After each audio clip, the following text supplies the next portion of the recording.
He deleted me. Not blocked. Deleted. He has I want a divorce. We've stopped moving in the same direction.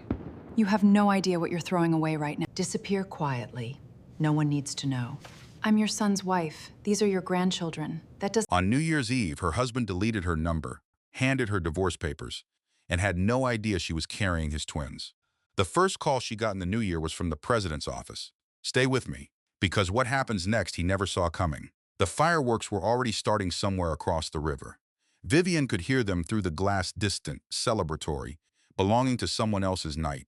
She stood at the window of the penthouse with her phone in her hand and the city laid out below her, like it always was, indifferent and glittering and completely unmoved by anything happening inside this apartment. She had been standing there for 11 minutes. She knew because she'd been watching the clock on her phone, working up to making a call. One call. To her husband. To tell him something she'd been carrying alone for 6 days now. Something that changed every calculation she'd been quietly running in her head about this marriage. About the distance that had settled between them like furniture neither of them had chosen to move. She was pregnant. 10 weeks, give or take. The doctor had confirmed it before Christmas, and Vivienne had spent the holiday season doing what she did with most things that frightened her. She processed it methodically, privately, in complete silence, until she understood exactly what she was walking into before she opened her mouth. Tonight felt like the right time. New Year's Eve. A new year coming. She'd even rehearsed the opening line, which she immediately recognized as a sign that something between them had gone badly wrong, that she was rehearsing how to tell her husband she was pregnant. She opened her contacts and searched his name. Nothing came up. She searched again. Typed the first 3 letters. Waited. Nothing. Her thumb went still on the screen. She stood very quietly and stared at the result, and then she understood what she was looking at. Not a glitch, not a sync error. His number was gone. Not blocked. Blocked would have shown her something. This was clean. This was deliberate. This was a deletion. She put the phone down on the side table, face down, and looked out the window again. The fireworks were getting closer. She didn't cry. That was the thing people always got wrong about moments like this. They assumed the tears came first, that the body broke before the mind did. But Vivienne had spent her entire life learning to read what she was actually looking at before she reacted to it. Her father had taught her that Senator Edmund Ashcroft, a man the country admired from a distance and who had treated dinner as a scheduling conflict. He gave her many things. A rigorous mind was one of them. The capacity for warmth he had modeled less reliably. So she stood at the window and she read the situation the way she'd read everything else in her adult life, carefully, without flinching, and without pretending it was something other than what it was. Her number had been deleted. Her husband had decided something tonight, and she was 10 weeks pregnant. She heard his key in the lock at 11:52. She didn't turn around right away. She heard him come in, heard him set something down on the dining table, a sound like paper, a flat sound documents, and then she turned. He was standing in his overcoat, still wearing it, which meant he'd made a decision about how long he intended to stay in this room when he walked in. He was composed. That was what she noticed first. Not guilty, not conflicted. Composed the way a person is composed when they've already moved through every feeling privately and arrived at a conclusion before the conversation begins. Declan Whitmore was 36 years old and built like someone who had been told his whole life that posture was authority. Dark hair, good jaw, eyes that were genuinely intelligent, and that he used as a shield more often than he probably knew. He looked at Vivienne across the room and said nothing for a moment. She said nothing either. "I want a divorce," he said. No preamble. No, we need to talk. Just that, placed on the table like the documents he'd already set there. Vivienne looked at the papers, then back at him. "The new year hasn't started yet," she said. "No," he said, "it hasn't." She walked to the dining table and looked down at the document without touching it. It was real. It had already been drafted, already reviewed, already prepared, which meant this decision had been made days ago, maybe longer. She was looking at a conclusion, not a conversation. "We've stopped moving in the same direction," he said. That was the reason he gave. Measured, reasonable, the kind of sentence that sounds like it came from a therapist or a mediator or a man who had spent considerable time finding language that couldn't be argued with. It's not something either of us did wrong. It's just where we are. Vivienne straightened up. She looked at him. She thought about the phone in her hand 11 minutes ago. She thought about the rehearsed opening line. She thought about the word pregnant, how it had sat on the tip of her tongue all evening, like something she'd been waiting to finally put down. She didn't say it. Not yet. Not because she was afraid she needed to understand first what she was dealing with. Was this her husband, Standing in this room, making a painful decision? Or was this something else, a machine that had already completed its process, and this conversation was just the notification? Those were two different things, and they required two different responses. And Vivienne had learned a long time ago that responding to the wrong thing was more dangerous than not responding at all. She looked at him and said, "All right." Just that. 2 words. He blinked. She could see he'd been prepared for something else: argument, questions, tears, negotiation. He hadn't been prepared for stillness. "The terms are fair," he said, gesturing toward the document. "You'll want your own counsel to review it, but nothing in there is designed to." "I'll read it," she said quietly. He stopped, nodded once. Then he said, "I'm going to stay at the Midtown property tonight." And he picked up a bag that she now noticed was already packed and sitting near the door. He'd brought it in with him. She'd been looking at the window and had missed it. He had packed before he came home. He had packed before he sat with her on Christmas morning, before New Year's Eve dinner at the Alderton 4 days ago, before last night when they'd watched something on television in the same room without speaking much, and she had thought nothing of it, because silence had become such a normal feature of this marriage that she'd stopped reading it as a warning. He'd already been gone. She just hadn't known. The door closed behind him. Vivienne stood at the dining table for a long moment. Then she pulled out a chair and sat down, not to read the document, just to sit. Just to be in her body for a minute and let the room be quiet around her. She thought about 2 years ago. The thing she'd overheard, the night before she'd fully decided to say yes to this marriage and everything it meant. She'd been in the hallway outside the study, and Declan was on the phone. She'd heard only his side of the conversation, but she'd heard enough. His mother's voice on the other end, pressing, the way Constance Whitmore pressed everything, and Declan's voice cutting through it, "I don't need your approval. It's already decided." Vivienne had stood in that hallway and felt something settle in her chest that she'd mistaken for certainty. A man who didn't need his mother's approval for the woman he chose. A man who had already decided, who was certain enough about her to say so. She'd built 2 years of marriage on that sentence. She sat with it now and understood that she'd heard exactly what she wanted to hear, and that Declan's certainty that night might have had nothing to do with her specifically. It might have been the same reflex she'd just watched him deploy in this room. It's already decided. He decided things privately, completely, and then he delivered the conclusion. The process was the same. The love had just pointed in a different direction back then. She got up from the table. She didn't look at the divorce document again. She went to the bedroom, to the bedside table, to the bottom drawer that she kept locked, had always kept locked, that Declan had never asked about in 2 years and she had never volunteered. She unlocked it with a key she wore on a chain under her shirt, not dramatic, just habit, and she took out the second phone. It was a simple thing, older model, encrypted, government-issued, the kind of device that was connected to a different part of her life entirely. A part that had existed before Declan, before this apartment, before she became Vivienne Whitmore and made herself quieter than she actually was. The screen lit up with a message. She read it. She read it twice. She went very still for exactly half a second, the way she always went still when something significant was in motion, and she needed her mind to fully process it before her face decided what to do with the information. Then she locked the phone and put it back in the drawer and turned the key. She stood at the window again. Outside, the fireworks had gone from occasional to constant, great blooming explosions of color over the Hudson, too many to count. The sky doing what the sky always does at midnight, pretending this moment is different from the one before it, pretending the number on the calendar is a reason for things to change. The new year began. Vivienne stood at the window with both hands at her sides and watched it arrive. She didn't make a wish. She didn't count down. She wasn't that kind of person, and tonight had only made her more certain of that. She was Vivienne Ashcroft. She'd been Vivienne Ashcroft before this marriage, and she was Vivienne Ashcroft now. Even if no one in this city quite knew what that name meant yet, even if she had spent 2 years making herself quiet enough that the people in her own life had stopped looking for anything beneath the surface, that was the thing she'd done. She understood it clearly tonight, standing at this window with fireworks going off, and a divorce document on her dining table, and a second phone locked in a drawer. She had made herself invisible inside this marriage, on purpose, because she had been so afraid of being wanted for the wrong reasons, for her father's legacy, for her connections, for the work she wasn't allowed to talk about, that she had turned herself into someone without visible edges. Someone who couldn't be wanted for the wrong reasons, because she appeared to have no reasons at all, and it had worked, in the worst possible way.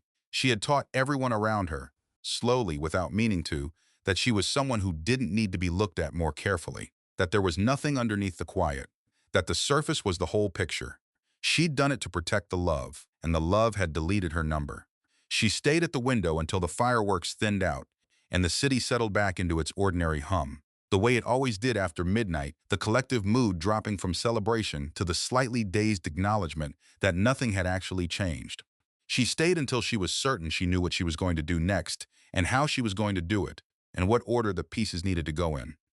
Then she went to her desk, sat down, and opened her laptop. She had reading to do. Not the divorce document, not yet. That could wait until morning when her mind was clearer and she could read it the way she'd been trained to read things like that, clause by clause, without emotion, looking for what wasn't said as much as what was. Tonight she had something else to think about. The message on the second phone. The half-second she'd allowed herself to absorb it before locking it away. It was moving. The thing she'd been waiting on, the thing that had been pending for so long she'd almost stopped actively thinking about it, had moved. A timeline had shifted. Something was coming, and it was coming faster than she'd planned for, and she had a pregnancy she hadn't disclosed, and a marriage that had just been handed back to her in a folder and a city outside her window that would look completely different in a few days than it looked right now. She sat at her desk in the quiet apartment. She pressed her fingertips flat against the surface of the desk and breathed steadily. No fireworks now, no countdown, just the sound of the city being what it always was, ongoing, indifferent, waiting for no one. The new year had started without asking if she was ready. She was used to that. She'd been ready for longer than any of them knew. New Year's Day in Manhattan has a particular quality that no other morning quite matches. The streets are too quiet. The air is cold and used up from the night before. There's a stillness to the city that feels less like peace and more like the aftermath of something. Everyone's sleeping it off, everyone pretending the previous night was worth it, everyone a little hollowed out and not ready to admit it yet. Vivienne was awake by 6. She hadn't slept much. Not because she'd been crying, she hadn't, but because her mind had been running its quiet calculations all night, methodical and relentless, the way it always did when a situation required her to understand the full shape of it before she moved. She lay in bed for a while and let it run. Then she got up, made coffee, and read the divorce document from the first page to the last. It took her 40 minutes. When she was done, she set it on the counter and stood very still with her coffee and thought about one specific clause on page 7. She didn't flag it yet. She didn't call anyone. She filed it away in the part of her mind where she kept things that needed more time, and she went to shower, and she got dressed in something simple and dark, and she waited for the call she already knew was coming. It came at 9:15. Not Declan, his mother. Constance Whitmore's assistant, actually a brisk, efficient woman named Patricia, who communicated entirely in short declarative sentences and made politeness sound like a legal notice. Mrs. Whitmore was expecting Vivienne at the family offices at 11. It wasn't phrased as a request. It was phrased as a time slot that had been assigned to her. Vivienne said she'd be there. She finished her coffee. She looked out the window at the empty street below. Then she picked up her coat and her bag and she went. The Whitmore family offices occupied the top 2 floors of a building on East 68th Street that managed to look both tasteful and punishing at the same time, all clean lines and pale stone, nothing warm anywhere. The kind of architecture that communicated power by making you feel slightly underdressed the moment you walked through the door. Vivienne had been here maybe a dozen times over 2 years of marriage. She had never felt entirely welcome. She had always suspected that was by design. Constance was waiting in the main conference room. She was a woman in her early 60s who wore her authority the way some women wore jewelry carefully selected, always visible, never accidental. Silver hair, perfect posture, a suit that cost more than most people's rent. She was standing when Vivienne came in, which was itself a choice. Standing meant this was not a conversation between 2 people sitting at the same level. Standing meant she intended to run this. The room smelled like fresh coffee and old money. A tray had been set out on the conference table, pastries, cups, a silver pot, but none of it had been touched, which told Vivienne that the hospitality was decorative. Constance looked at her for a moment. "Vivienne," she said, "just the name." The full weight of her opinion contained in 2 syllables. "Constance," Vivienne said, and sat down without being invited to. That small move, sitting without permission, landed in the room, and Constance registered it, though her expression didn't change. She took her own seat across the table and folded her hands in front of her, and looked at Vivienne the way a person looks at a problem they've been waiting to formally address. "I think we both know why you're here," Constance said. "Tell me anyway," Vivienne said.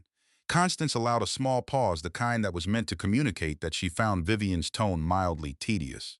Then she reached beside her chair and lifted a manila envelope from her bag and placed it on the table between them. She slid it forward until it was squarely in front of Vivienne. "I want this handled quickly and without noise," she said. "What's in that envelope represents a figure that will allow you to start over somewhere else, quietly. A new apartment, a transition fund, whatever you need to begin the next chapter.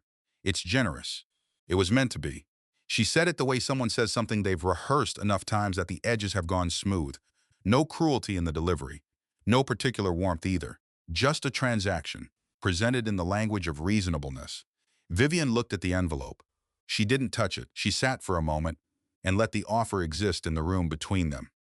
Then she reached forward and she slid the envelope back across the table, not hard, not with any drama, just a steady push until it was no longer in her space. "You're paying me like I'm a problem to be managed," Vivienne said. Her voice was level, completely level. "I'm your son's wife. That doesn't change because you don't like it." Constance's chin lifted a fraction. "My son has made a decision. Your son can speak for himself." Vivienne kept her eyes on Constance's face. "If this conversation is about the divorce, I'll have it with him and with counsel. Not in this room over a tray of pastries no one is going to eat. Don't be naive."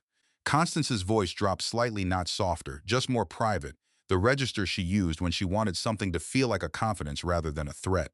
"You came into this family with no background anyone could verify, no professional history that anyone could trace, no real explanation for who you were before Declan met you. I allowed the marriage because my son wanted it. I am now asking you to step back gracefully before this becomes more complicated than it needs to be." Vivienne looked at her.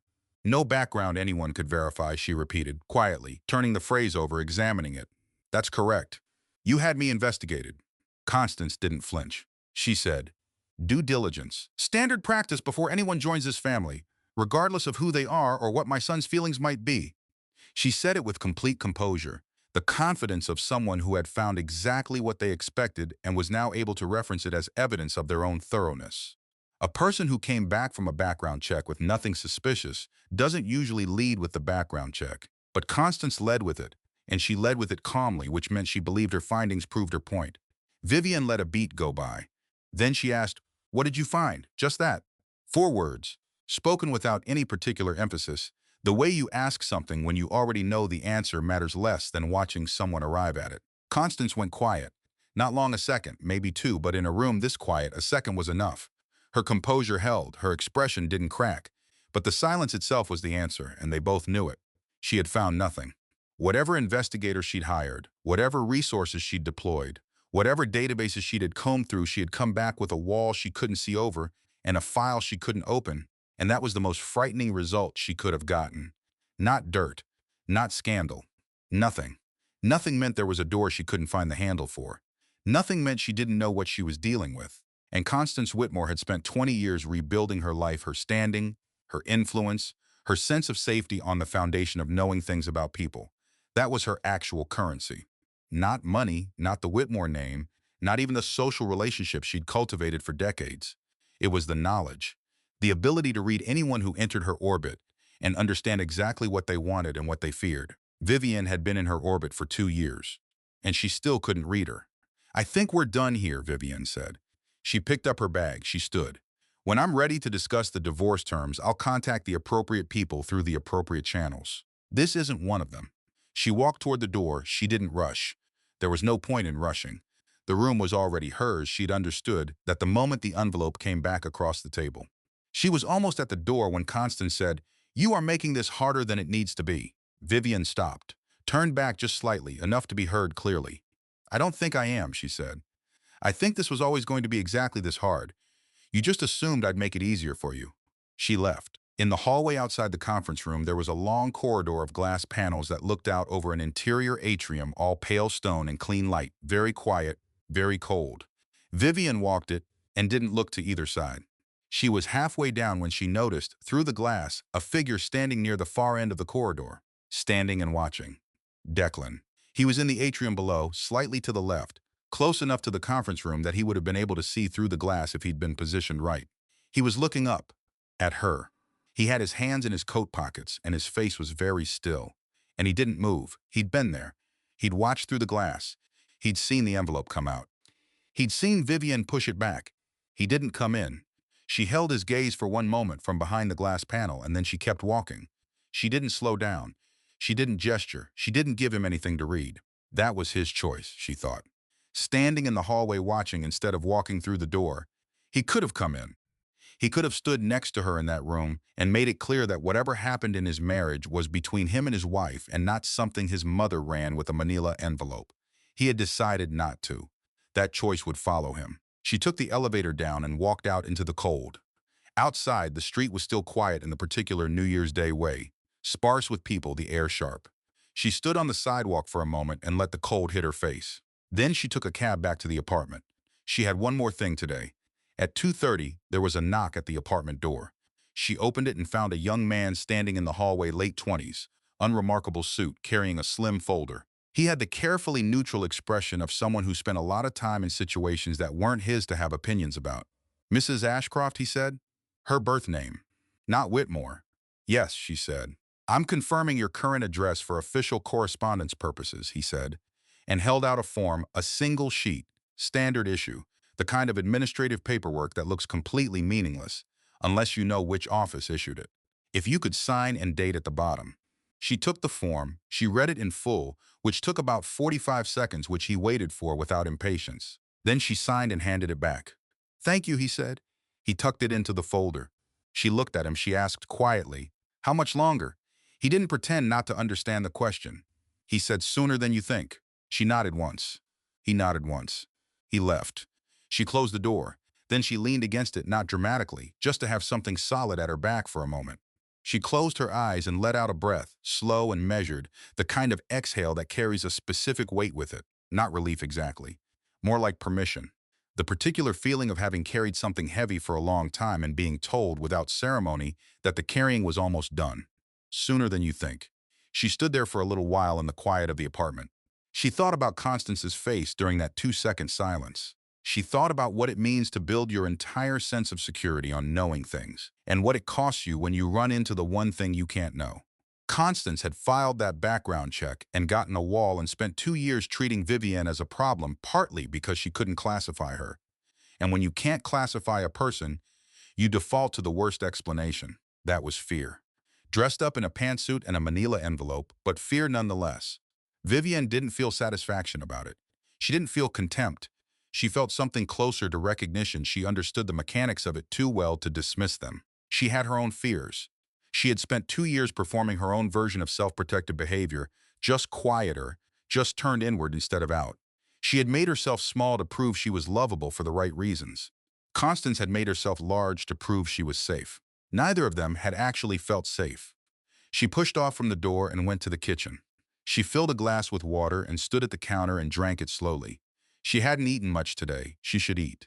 There were 2 people in her now. She was still getting used to thinking about it that way, still adjusting to what that meant for every decision she made going forward. The divorce document was still on the counter where she'd left it that morning. She looked at page 7 in her mind. Clause 14, subsection B. A non-disclosure agreement, folded into the divorce terms like something routine, covering any and all information related to Whitmore Group operations and interests. Drafted with a specificity and a precision that went well beyond what a standard divorce filing required. She had flagged it in her mind this morning. She filed it again now. Someone in that family was protecting something. And they were frightened enough about what Vivienne might know or might become in a position to reveal that they had put a gag clause into the divorce paperwork. That was not standard. That was fear wearing a legal brief. She would need to think carefully about that clause. Not tonight. Tonight she was going to eat something and sleep. She had an appointment tomorrow she needed to keep, and she needed her body to be steady for it, and she needed her mind to be clear. She put the document away. She went to the window one more time. She kept going back to the window, this apartment's best feature, the thing she would miss least, and most simultaneously, this view she'd looked out at for 2 years while the marriage ran quietly sideways around her. The city looked the same as always. It always did. She rested her hand against the glass, cold on her palm, real. She was still here. That was something. That was actually everything, the one fact that mattered more than the envelope, more than the silence, more than a number deleted from a phone on New Year's Eve. She was still standing in this room, still herself, still carrying everything she'd always carried. You don't lose yourself in a moment. It takes time. It takes a series of small choices, each one made for a good reason, each one a little dimmer than the last. And you don't find yourself in a moment either, but you can start. She stepped back from the window. She went to make something to eat. Outside the city carried on. New Year's Day folding into evening, the light going amber and then gray and then gone. Tomorrow would come with its own set of things to face. Vivienne was ready to face them. She had been ready for longer than anyone knew. The draft divorce agreement arrived by courier on the 3rd of January, 48 hours after New Year's Eve, give or take. A thick envelope, cream-colored, hand-delivered by a firm Vivienne didn't recognize not the Whitmore Group's primary legal counsel, which was itself interesting, a secondary firm. Someone who didn't want their name too close to the main file. She signed for it at the door and brought it inside and set it on the kitchen table and made coffee before she opened it. That was a habit from her old life, the life before the marriage, before the quiet, before she became the woman no one thought to look at twice. You make the coffee first. You let your mind settle. You don't read anything important when you're running on adrenaline, because adrenaline makes you react, and reaction is almost never the same as response. She sat down with her coffee and opened the envelope. She read the way she'd been trained to read slowly, in order, without skipping ahead to the parts that felt urgent. Her father used to say that the most important thing in any document is never the clause people want you to look at. It's the one they buried 3 pages before it, phrased so reasonably that you almost move past it without stopping. She almost moved past it. Page 7. Clause 14, subsection B. She stopped. Read it again. Then a third time. It was a non-disclosure agreement, embedded inside the divorce terms like something standard. The language was smooth and professional and extremely precise, covering any and all information related to Whitmore Group operations, contracts, partnerships, financial structures, and affiliated interests, extending indefinitely beyond the conclusion of the marriage. Broad. Much broader than any standard divorce NDA needed to be, and drafted with a specificity that told her whoever wrote this clause had something very particular in mind. This wasn't a formality. This was a precaution. Someone was afraid, not of what Vivienne had done, of what she might be in a position to know or to become. She sat with that for a long moment. She drank her coffee. She turned the clause over in her mind and looked at it from different angles, the way you look at something you found in a drawer that you can't immediately identify carefully without touching it more than necessary, trying to understand what it was built to do. Then she set the document down and went to get dressed. She had an OB appointment at 11. She took a cab through streets that were almost back to normal now, the holiday stillness lifting, the city reanimating, people back on sidewalks with their coffee and their coats and their purposeful expressions. January in New York always felt like a correction. December got soft and luminous and everyone suspended reality for a few weeks. And then January arrived and handed reality back without apology. The appointment was routine. The doctor was warm and efficient, asked the standard questions, took the standard measurements. Everything was progressing normally. Vivienne sat on the exam table in the paper gown and answered the questions and looked at the ceiling and thought about page 7. Then the doctor turned the monitor toward her. 2 heartbeats. Side by side on the screen, small and rapid and completely certain of themselves. Twins. 10 weeks along, both measuring exactly where they should be, both already in possession of a stubbornness that Vivienne recognized as either inherited or simply the condition of existing in a body that was also hers. She looked at the screen for a long time.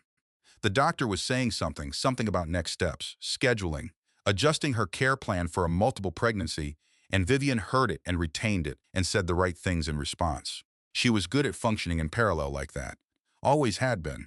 The part of her that handled logistics stayed operational while the rest of her caught up. 2. She thought about Declan in that courtyard outside the Whitmore offices, watching through the glass, with his hands in his pockets and his face unreadable. She thought about the coffee she and Declan had shared exactly once in 2 years of marriage, a Sunday morning early, when neither of them had anywhere to be and the apartment had been genuinely quiet, and she'd thought briefly that they were finding their way towards something. He'd read the paper, she'd had her coffee. They hadn't talked much, but the silence had been easy, and she'd wanted more of that, and it never quite came back. 2 heartbeats. She got dressed and paid at the front desk and walked out into the January cold and stood on the sidewalk for a moment, with her hand pressed flat against her stomach under her coat. Not a dramatic gesture, just contact, just acknowledging what was there. Then she took a cab home. She was still in her coat, keys in her hand, when her phone buzzed. A text from a number she didn't need to check. Short. Professional. He'd like to come by this evening, no lawyers, just to talk. Around 7 if that works. She read it twice. Then she typed back, fine. He arrived at 7 on the exact minute, which was very Declan punctuality as a form of control. A way of arriving on his own terms by making sure he arrived at exactly the agreed upon time and not a second before or after. She buzzed him up without a word on the intercom. She had already made coffee. 2 cups. Neither of them would drink much of it, she suspected, but she made it anyway, because having something to do with your hands is underrated in the middle of difficult conversations. He came in and stood in the entryway for a moment, taking in the apartment the way a person takes in a place they've been many times, but are suddenly seeing slightly differently. He looked tired. Not the managed tiredness of a man performing emotional weight, actual tiredness, the kind that comes from not sleeping and not knowing why you're not sleeping. "Thank you for letting me come," he said. "Sit down," she said. Not unkindly, just directly. He sat at the kitchen table. She set one of the cups in front of him and took the chair across and wrapped both hands around hers. For a moment, neither of them said anything. Outside the city did its thing, sirens at a distance, a horn somewhere, the low continuous hum of 10 million people going about their evening. Inside the apartment, it was very quiet. Declan looked at his cup, then at her. "Why didn't you fight for the marriage?" he asked. She looked at him steadily. She took a breath. "Did you ever ask me who I was?" she said. "Not your wife, me before I met you?" He opened his mouth, then closed it. She watched him actually search for it, genuinely trying to locate a memory of having asked her that question in 2 years, of having sat down and said, "Tell me about who you were before this. Tell me what you were doing. Tell me what mattered to you before I was in the picture." She could see him looking for it and coming up empty. "I didn't," he said. He said it quietly, not as a defense, just as the truth, delivered plainly because there was nothing else to put in its place. "No," she said, "you didn't." She set her cup down. She didn't look at him when she spoke. She looked at the wall behind him, the blank stretch of white between the window and the cabinet, and she said what she needed to say to the room more than to him, because sometimes things need to be spoken out loud before they can be real. "I thought if I made myself small enough, you'd finally see me," she said. "But people don't notice what's too small to register. I taught you I didn't matter, and you were an excellent student." The words sat in the room. Declan didn't move. His coffee steamed gently in front of him, untouched. He had the look of a person who has just seen the shape of something they did without realizing they were doing it and can't argue with the shape because it's accurate. "I didn't mean to," she said. "That's not an excuse, but I know." She picked up her cup again, took a sip. "I made choices too," she said. "I kept things from you. Not out of deception, I want to be clear about that. I had obligations I couldn't explain without context I wasn't able to give you, and I was too proud to say there are things I can't tell you right now. Please trust me anyway. I thought that would make me look weak. So I just disappeared instead, piece by piece." A pause. "That wasn't fair to you either." Declan was quiet for a moment. "Then, what kind of obligations?" She looked at him. He held her gaze, and for the first time in a long time, maybe the first time ever, the question felt genuine. Not competitive, not designed to catch her in something. Just a man sitting across a table actually asking. But the timing wasn't right. In 48 hours, the world was going to answer that question for both of them, whether she chose to act or not. And she needed to be on the other side of that before this conversation could go any further. "Not yet," she said. "I'll answer that. I will. Just not tonight." He could have pushed. A month ago he would have. But something in the room had shifted, or maybe something in him had shifted. Somewhere between New Year's Eve and now, because he nodded and let it go.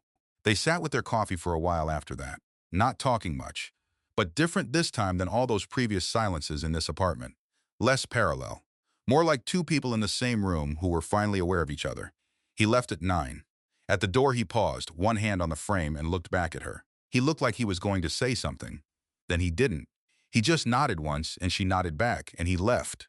She listened to the elevator hum down the shaft. She stood in her kitchen and picked up both cups and rinsed them in the sink and stood at the counter for a moment with the water running, not really thinking in words anymore, just running it all through her body and letting it settle. 2 cups of coffee. 2 years of marriage. And the first conversation that actually touched something real.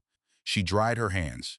She went and got the second phone from the locked drawer. The message was waiting for her, brief and formal, and carrying the weight of something that had been in motion for much longer than tonight. "Your file will be declassified in 72 hours. This is your right, not a requirement. Window to decline, 48 hours. She read it once. She stood at the bedside table and felt the full scale of it move through her. 72 hours, 3 days. The thing she'd been carrying in silence for 2 years, the work, the NDA, the part of her life that predated this marriage and that she had chosen, for reasons that made sense at the time and now look different in the rear view, to keep completely sealed off from everyone in it that was about to become visible. The option to decline existed. The message said so. She had 48 hours to say no, to pull back, to keep the seal in place. She knew she wasn't going to decline. Not because the choice was easy. It wasn't. What came with declassification was her name on the front of something enormous, her identity no longer protected, her anonymity permanently surrendered. The anonymity she had used in her own way to try to protect what she and Declan were building. She had given up her visibility to make the love feel clean and untainted by anything external. Losing that was the price. Losing it permanently. But she also understood by now that the self-erasure hadn't protected the marriage. It had contributed to hollowing it out. And she could not spend the rest of her life, the life that now contained two more lives, hiding the most substantial part of herself in a locked drawer. She locked the phone and put it back. She went to get her coat. She needed air. Just 10 minutes outside. Just the cold in the street and the real world doing its ordinary indifferent thing around her. She pulled on her coat and her gloves and took the elevator down and stepped out onto the sidewalk. January hit her face immediately. Sharp, clean, no. She started walking. She'd gone about half a block when she felt it, not a sound, not a movement, but a quality of attention. The particular awareness that you are being observed. She had a good instinct for it. Always had. The result of years in rooms where people were paying close attention for reasons they didn't disclose. She slowed. Looked up naturally the way anyone would while walking. Scanned the street the way anyone would. A man was standing on the corner across the street. Mid-30s, unremarkable clothing, face angled at a slight downward tilt. He had his phone in his hand, raised at chest level, positioned the way someone holds a phone when they're filming rather than texting. He was not photographing the street. Vivienne didn't stop walking. She didn't change her pace. She turned at the next corner and walked half a block and then stood still for a moment in the shadow of a building entrance and let her mind run through what she'd just seen. Someone was watching her, not casually, with intent, with equipment. She thought about Constance's face during that 2-second silence in the conference room. She thought about the background check that had come back with nothing, and what a woman like Constance would do when nothing was the answer. She didn't sit with the unknown. She deployed resources until the unknown became legible. Vivienne went back inside. She took the elevator up. She hung her coat. She went directly to the desk in the corner of the living room, the one she used for work, the private work, the kind that had been invisible to everyone in this apartment for 2 years, and she sat down. She pulled out a legal pad. At the top of the page, she wrote 2 things, Clause 14B, and beneath it, 72 hours. She looked at both. Then she put the pen down and sat back and looked at the ceiling and understood, with complete clarity, that the next 3 days were going to change everything. The only question left was whether she walked into that change on her own terms or waited for it to arrive at her door. She picked the pen back up. She started writing. 3 days later, Washington was colder than New York. Vivienne knew this because the federal aide who called her at 7:45 in the morning mentioned it almost as an afterthought, after delivering the information that changed the architecture of the next 48 hours. She was standing in her kitchen in the same robe she'd put on at 6 when she couldn't sleep anymore, and she listened to the aide's voice on the phone with her eyes fixed on a point on the wall and her free hand pressed flat against the counter. The call lasted 4 minutes. When it was over, she set the phone down and stood very still. The National Infrastructure Renewal Act was being signed in 48 hours. The president's signing ceremony, East Room, White House, full attendance. And her name, Vivienne Ashcroft, her name, her father's name, the name she'd carried her whole life before she became quieter and smaller, and Declan Whitmore's wife was going to be read aloud in that room whether she waived the NDA voluntarily or not. The automatic declassification had already been triggered. That was the part that took a moment to fully absorb. She had known it was coming, the 72-hour message, the timeline, the window she'd chosen not to use. What she hadn't fully calculated was that the window to stop it had already closed. The moment the federal complaint Constance filed was formally dismissed, the mechanism started running. Not because anyone pushed a button, because that was what the process did. It ran its course impartially, without caring who had set it in motion or why, without asking whether the timing was convenient or catastrophic for anyone involved. Constance had filed that complaint to destroy her. The complaint's dismissal had set her free. The machine Constance started was the machine that opened the door.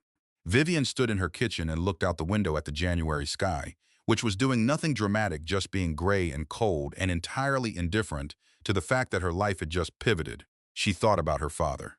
Senator Edmund Ashcroft, admired from a distance, absent at dinner, the man who had taught her that what you build matters more than how you feel while you're building it. He had helped execute the original NDA through his Senate office years ago, before he died, before the marriage, before any of this. He had understood what the work was worth, and he had protected it the only way he knew how.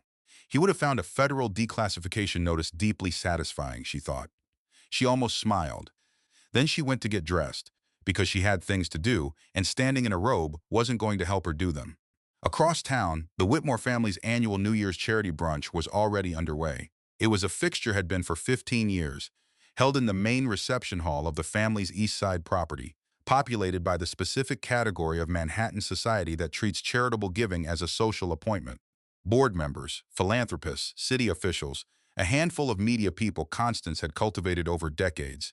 Everyone dressed in that particular register of expensive but understated that communicated serious money without appearing to try. Constance moved through the room the way she always did, with total fluency, remembering names and children's names and the details that made people feel seen. It was a skill. Genuinely impressive, actually, whatever else you thought of her. She had built this network from scratch after Oliver Whitmore walked out, and she had maintained it through sheer disciplined attention for 20 years. Declan stood near the window with a glass of something he wasn't drinking. He had come because not coming would have required an explanation, and he wasn't ready to have that conversation with his mother yet. So he was here in a suit, doing the thing you do at these events, moving through conversations, nodding at the right moments, performing ease. He wasn't easy. He hadn't been easy since New Year's Eve, and he was finished pretending otherwise. He kept thinking about Vivienne's kitchen, the 2 cups of coffee, the way she'd looked at the wall behind him when she said it, "I taught you I didn't matter, and you were an excellent student." He'd replayed that sentence approximately 40 times in 3 days, and it still landed the same way every time. Like something true enough to be uncomfortable. Like the kind of observation that doesn't go away just because you'd prefer it to. He was thinking about it again when his phone buzzed. A call.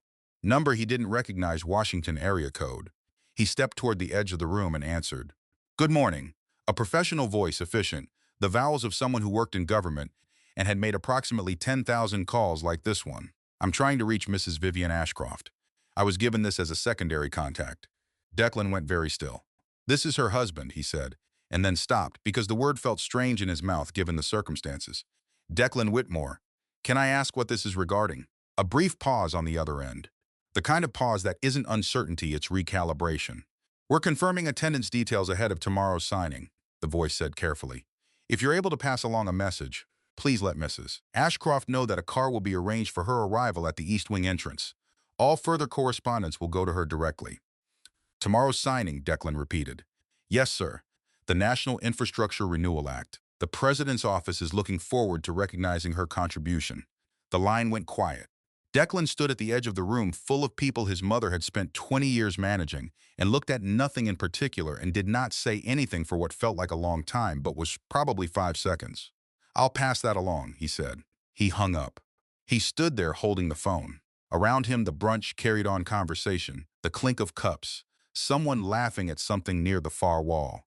His mother was across the room accepting compliments about the floral arrangement, with the particular gracious deflection she'd perfected over decades.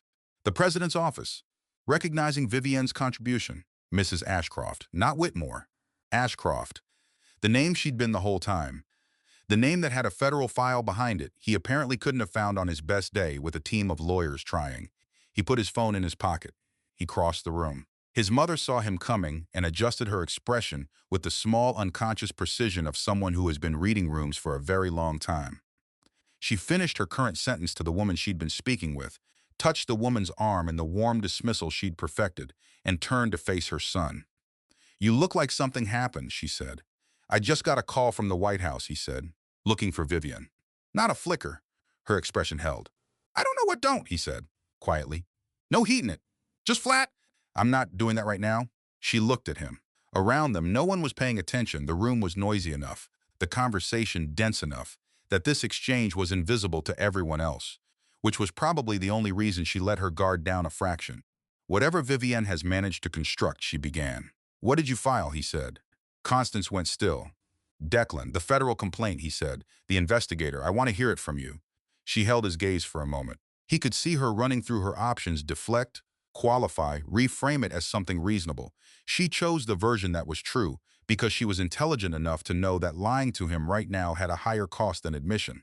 "I had concerns," she said, "about her background, about the Whitmore Group's exposure, about whether the contracts our construction division held had been influenced by a relationship we didn't fully understand. I asked someone to look into it, and when there was a federal dimension, the complaint was the appropriate channel. You filed a complaint with a federal agency, he said. I protected this family. He looked at her. Really looked at her, not the way a son looks at his mother, but the way you look at someone when you've decided to stop making allowances, when you've decided to see the full picture instead of the version you were raised to see. No, he said. You did it because you were afraid of something you couldn't control. A pause. What you planted is growing now. You can't pull it up. Constance's chin lifted. Her composure held. Technically, her face didn't break. But something behind her eyes shifted. The small, almost imperceptible movement of someone absorbing the fact that a person they thought they fully understood has just stepped outside the boundary they assigned him. He didn't wait for her response. He set his glass down on the nearest surface, took his coat from the rack near the entrance, and walked out. Outside, January received him without ceremony. He stood on the sidewalk and took a breath of cold air and thought about the White House aide's voice on the phone, the easy professionalism of it, the complete assumption that Vivienne Ashcroft was someone whose whereabouts and schedule mattered to the president's office, as a matter of course. Recognizing her contribution. 2 years. 2 years of sitting across from her in this marriage and watching her be quiet and contained and surface-level present, and never once asking the question that apparently had an answer large enough to warrant a White House car at the East Wing entrance. He got in his car. He drove to her building. He didn't call ahead. He understood that calling ahead was a way of asking permission that he could use to protect himself. She says, yes, he comes over. There's a buffer of consent between him and whatever happened next. He didn't want the buffer. He needed to do the thing without protecting himself from it. He parked. He went inside. He took the elevator to her floor. He walked down the hall and stopped in front of her door. And then he stood there. His hand came up. He placed it flat against the surface of the door, not to knock, just contact, the way you put your hand on something solid when you need a moment to understand what you're about to do. He was about to knock on the door of a woman he had handed divorce papers to on New Year's Eve. A woman he had deleted. He could see it clearly now. And it was not a comfortable thing to see clearly, not just from his contacts, but from his attention, from his curiosity, from the basic human practice of asking the person next to you who they actually are.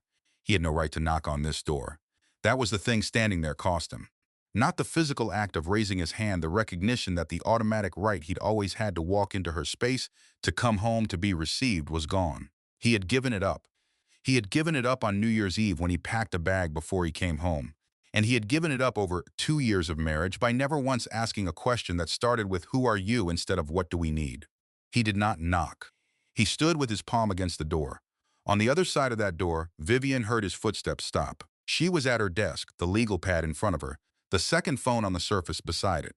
She had been sitting there for the past hour since the morning call, working through everything that needed to be organized before tomorrow, and then his footsteps came down the hall with the particular rhythm she had learned in 2 years of living with someone, the specific weight and pace of him, and they stopped directly outside her door. No knock. She set down her pen. She crossed the room. She reached out and placed her hand flat against the door exactly where his was, separated by 1 inch of wood, which is a very small distance and also an enormous one. Neither of them knocked. Neither of them opened it. They stood there on opposite sides of a closed door with their palms against the same surface. 2 years of silence between them and 1 inch of wood, and the radiator ticking in the corner, and the city going on outside the window the way it always did, not waiting, not watching, not caring at all. After a while, it might have been 2 minutes. It might have been 5. She heard his footsteps again, moving back down the hall. Slow, not retreating exactly, more like someone walking away from something they've just fully understood the weight of. She heard the elevator. She stood at the door a moment longer. Then she took her hand away and went back to her desk and sat down and looked at the legal pad, at the 2 things she'd written 3 days ago, Clause 14B, and beneath it 72 hours. She crossed out 72 hours and wrote 48. Then she picked up her pen and kept working. Tomorrow was going to require her full attention. She intended to give it exactly that. The morning of the signing ceremony, Manhattan was bright and brutal. The kind of cold that doesn't negotiate clear sky, hard sun, wind coming off the river like it had somewhere to be. Vivienne was dressed by 7. Navy dress, simple cut, good fabric. She stood in front of the mirror for a moment and looked at herself, really looked, the way she hadn't in a while.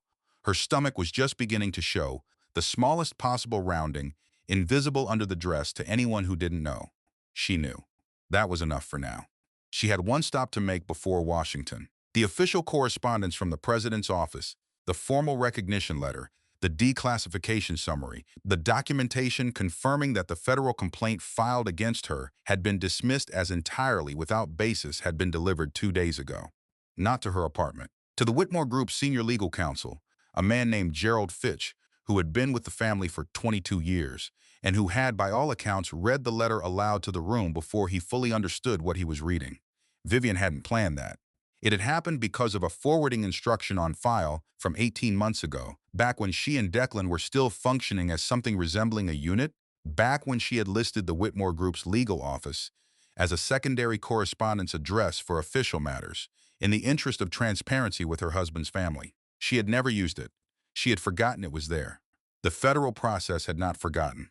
And now Gerald Fitch had called her attorney at 6 in the morning to confirm receipt, and the Whitmore family's annual charity brunch already underway in the East Side Reception Hall for the second day running, an extended holiday function that Constance held across 2 mornings every year, was apparently operating under conditions that Gerald diplomatically described as somewhat charged. Vivienne's attorney had relayed all of this in a message that ended with, "You don't have to go there. The letter speaks for itself." She knew that. She went anyway, not for Constance, not for the confrontation. She went because she had spent 2 years being invisible in rooms she had every right to occupy, and she was finished with that particular habit. The reception hall was full when she arrived. The same category of people as the day before: board members, philanthropists, city figures, the carefully curated ecosystem Constance had tended for 2 decades. The room was warm, well-lit, and humming with the specific social frequency of people who were pretending that everything was normal while clearly aware that something was not. Gerald Fitch was standing near the center of the room. He was a tall man, mid-60s, with the permanent expression of someone who has spent his career anticipating problems. He saw Vivienne come in, and his expression did something complicated: relief and apprehension arriving at the same time. Constance saw her from across the room. She went still for a fraction of a second. Then she composed herself and moved. She was good at moving through rooms with purpose while appearing to simply circulate, and she crossed the distance between them with that skill fully deployed, arriving at Vivienne's side with a smile that didn't reach anything above her cheekbones. "This is not the place," Constance said. Low, private, certain. "Gerald read the letter aloud in this room," Vivienne said, equally low. "This is exactly the place." Before Constance could respond, Gerald cleared his throat from where he was standing nearby. He'd been waiting for this. Clearly he had the document in his hand, which meant he'd brought it back out this morning, which meant some part of him understood that this needed to happen in front of the room, rather than in a side office where it could be managed and minimized. He was a good lawyer. Good lawyers understood that some things couldn't be contained. "I want to read a portion of this for the record," he said. His voice carried. The room began to quiet, the way rooms do when someone with authority uses a tone that signals this isn't casual. Constance turned toward him. "Gerald," he read. He read the formal dismissal language. The federal complaint filed against Vivienne Ashcroft Whitmore had been reviewed over 60 days by the relevant oversight body and found to be entirely without basis in fact or evidence. He read the professional recognition language. Vivienne Ashcroft was confirmed as the lead architect of the structural framework underlying the National Infrastructure Renewal Act, her contribution having been protected under federal NDA at the time of the work's completion and now formally entered into the public record. He read the line about the signing ceremony. He stopped reading. The room was very quiet. Constance stood with her back straight and her chin up and looked at a point slightly above the heads of the people around her, the posture of someone who has decided that dignity is the only remaining currency and is spending it carefully. "You deceived this family from the beginning," she said. She said it to Vivienne, and she said it clearly enough that the room could hear it, because if she was going down, she was going down swinging, and that had always been her nature. Vivienne looked at her. She didn't raise her voice. She had never needed to raise her voice to be heard, and she wasn't going to start now in this room, in front of these people. "I kept a professional confidence under a legal obligation," she said. "You filed a false complaint with a federal agency out of fear. That difference is not small, and everyone in this room is intelligent enough to know it." The silence that followed was a specific kind, not the silence of people who had nothing to say. The silence of people who had made a calculation and arrived at the same answer simultaneously, that speaking in Constance's defense right now, in front of a federal dismissal letter and a White House recognition, was not a position any of them wanted to be on record taking. These were people who understood consequences. Constance had spent 20 years cultivating them partly because they understood consequences. They said nothing, not one voice. Constance stood in the silence of the room she had built, and felt it for what it was: not an absence of noise, but the active withdrawal of 20 years of alliance. No one moved toward her. No one spoke her name.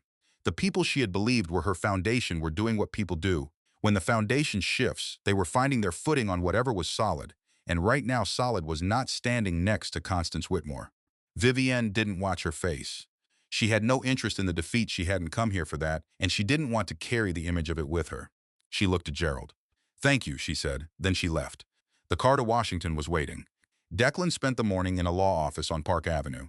His attorney, a precise man named Warren who communicated primarily in risk assessments, had laid out the situation across a mahogany desk with the kind of measured gravity that expensive lawyers deploy when they want you to understand the stakes without appearing to pressure you.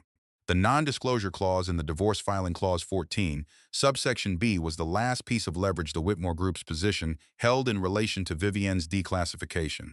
If it stayed in the filing, the legal conflict it created could delay the formal process, could complicate the NDA waiver, could buy time. "I'd advise you to hold it," Warren said. "It's the strongest card you have." Declan looked at the document on the desk. He sat with it for 15 minutes. Warren let him. He was experienced enough to know when to be quiet. The clause was leverage. Warren was right about that.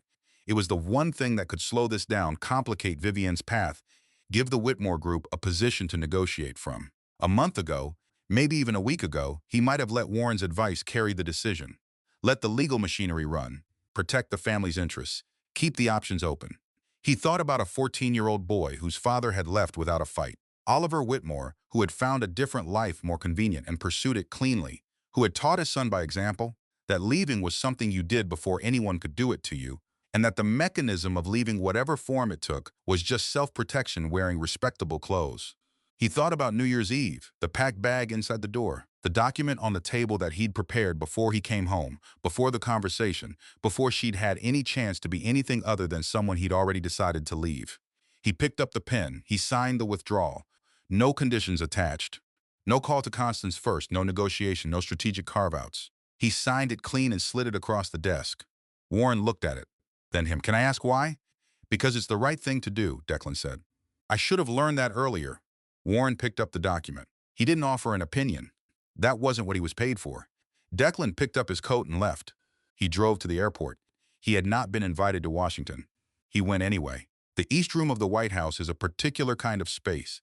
High ceilings, gold and white. Formal in a way that doesn't feel like decoration, it feels like weight. History having accumulated in a room long enough that you can feel the density of it. Vivienne had been in this room once before, years ago, with her father, when she was young enough that the chandelier had seemed like the most extraordinary thing she'd ever seen. She thought about that today as she stood near the back of the room waiting for the ceremony to begin. The chandelier was still extraordinary. She was different. The room filled. Officials, aides, members of the committee that had shepherded the bill through its various stages, the architects and engineers and policy people whose work was woven into its framework. Vivienne stood among them in her navy dress, with her hands quiet at her sides and her stomach just beginning to declare itself, and nobody in the room knowing about that part. That was hers alone for now. The ceremony was formal and efficient. The president spoke for 12 minutes about infrastructure as the physical language of a country's commitments to itself, about the years of work that had built this bill from a framework into a law. Then the names were read. Contributors, architects, the people whose expertise had shaped the legislation. Her name was read aloud. Vivienne Ashcroft. Not Whitmore, Ashcroft. Her father's name, her name, the name she'd been before she decided to make herself invisible, and the name she would carry forward now that she'd decided to stop. She didn't move when she heard it. She didn't look around the room to gauge the reaction. She just stood straight and let it land and let it be real. After the ceremony, she walked out through the corridor and into the courtyard. The January air hit her immediately, cold and clean. The sky overhead, that flat winter white that makes Washington look like a city made of marble and intention. She stopped on the stone steps and took a breath. Declan was there. He was standing at the base of the steps, off to the side, out of the main stream of people coming out behind her. He wasn't in a group. He wasn't positioned to be seen. He was just there, in his coat, hands at his sides, watching her come through the door. She stopped. He didn't move toward her. He stayed where he was. And when she'd come down 2 steps and they were close enough to speak without being overheard, he said it quietly enough that only she could hear, in the voice of a man who had driven to an airport and gotten on a plane without being asked, because some things needed to be said in person, and he was done finding reasons to avoid that. "I didn't delete a number," he said. "I deleted a person and I called it a decision. I'm not here to ask you to come back. I'm here because you deserve to hear that said out loud, not through a lawyer, not on a piece of paper." Vivienne looked at him. She took him in the tiredness in him, the absence of his usual composure armor, the way he was standing like a man who had put something heavy down and wasn't sure his posture remembered how to work without the weight. She looked at him for a long moment. Then she said, "I'm pregnant. Twins." Declan sat down on the stone steps. Not from weakness, there was nothing weak about it. His body simply required a surface, a solid thing, somewhere to put the full weight of what she'd just handed him. He sat on the steps of the White House courtyard with his elbows on his knees and his hands loosely clasped, and he looked at the ground. She watched him. She watched him take it in the full dimension of it, the math of it, the 5 weeks since New Year's Eve during which she had been carrying this alone while he'd been delivering paperwork and standing in hallways and not knocking on doors. After a moment, she sat down beside him. Not close enough to signal resolution. Close enough that there was less than a hand's width between their shoulders, the distance of two people who have not yet rebuilt the bridge but are standing at the same riverbank. The courtyard was emptying around them. People flowing past toward cars and obligations, the ordinary post-ceremony dispersal. No one looked at them specifically. Two people sitting on the steps in January, which is not a remarkable thing. Declan lifted his head. He had let go of the CEO voice somewhere between the law office and this courtyard, and what was underneath it was something younger and less certain and more real. When he spoke, it was in that register, the one he didn't use in boardrooms. "Can I learn how to ask?" he said. "Starting with the simplest one, what do you need right now?" Vivienne looked straight ahead. She didn't look at him.